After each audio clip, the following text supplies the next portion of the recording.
আসসালামু আলাইকুম। আমি শহীদ সাজ্জাদ হোসেন সজলের মা। আমার ছেলেকে যে নির্মমভাবে আশুলিয়া থানার সামনে গুলি করে ভ্যানে স্তূপ করে রেখে আগুন দিয়ে জ্বালিয়ে দিয়েছিল, তার মধ্যে আমার ছেলে ছিল জীবিত। আমার ছেলের লাশটা আমি যখন পেয়েছি, ওর পায়ে মাংস ছিল না, শুধু হাড় ছিল। এমন ভাবে নিকৃষ্ট ভাবে আমার সন্তানদের হত্যা করেছে। আমাদের সন্তান জন্ম দিতে কি কোনো কষ্ট হয় নাই?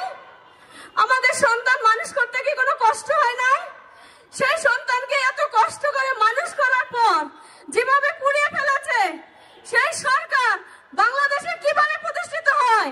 সেই আওয়ামী লীগ কিভাবে প্রতিষ্ঠিত হতে চায়? আর আমাদের সেনাপ্রধান, আমাদের আইন উপদেষ্টা, উনি কিভাবে তাদের প্রতিষ্ঠিত করতে চায়? আমি চাই এই বাংলার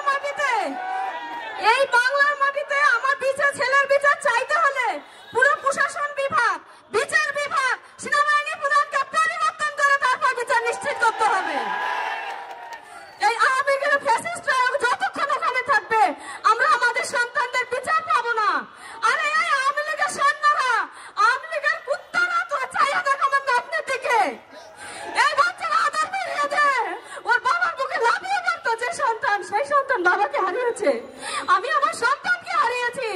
আমার জন্ম দিতে গিয়ে আমার সন্তানকে জন্ম দিতে কত কষ্ট হয়েছে, সেই কষ্টকে তোরা ফিরিয়ে দে। আমার সন্তানকে ফিরিয়ে দে, আমার নাতনির বাবাকে ফিরিয়ে দে, তারপর তোরা বাংলার মাটিতে এই আওয়ামী লীগকে প্রতিষ্ঠা কর। আমি কিছু বলবো না। তোরা যদি তা না পারিস, তাহলে আজকেই এই সজলের মন বক্তব্য দেওয়ার পরই তোমরা এই আওয়ামী লীগকে নিবন্ধন বাতিল করতে হবে। আমি এখান থেকে বের হওয়ার পরে আওয়ামী লীগকে নিষিদ্ধ করতে হবে। তাহলে আমি সজলের মা, আমি কিন্তু ছাড়বো না আপনাদের। যারা আছে, আমার সন্তানরা তোমাদের ছাড়বে না। আমার এক সন্তান মারা গেছে, তাতে কি হয়েছে? হাজার হাজার সন্তান আছে আমার বাংলার বুকে। তোদের টেনে নেমে আনবে, তোরা চিন্তা করিস না। তোদের এই আওয়ামী লীগ সরকারকে এই দেশ থেকে ভারতে পালাতে যারা দ্বিধাবোধ করে নেই, তোরা কোথায় পালাবি সে রাস্তা খুঁজে নে। তোরা এমন কিছু করিস না। আমাদের সন্তানদের বিচার হতে এখনো সাহায্য করো, এখনো আইন বিভাগকে এখনো প্রতিষ্ঠিত করো। এই আওয়ামী লীগগুলোকে এখনো বের করে আমাদের সন্তানদের বিচার করা হোক। আমাদের সন্তানদের বিচার এখনো আমরা কেন পাচ্ছি না? কেন আমরা এখন রাস্তাঘাটে ঘুরে বেড়াচ্ছি?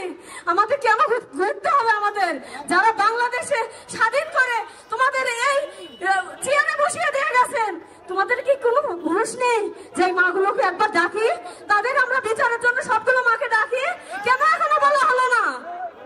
আমরা চাই এখনো আমাদেরকে ডেকে সঠিকভাবে বিচার কার্য পরিচালনা করা হোক।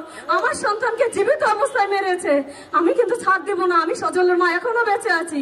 সামনের কাতারে থেকে ছাত্রদের আমি নেতৃত্ব দিব, তোমরা সামনের দিকে এগিয়ে যাও। ধন্যবাদ সবাইকে।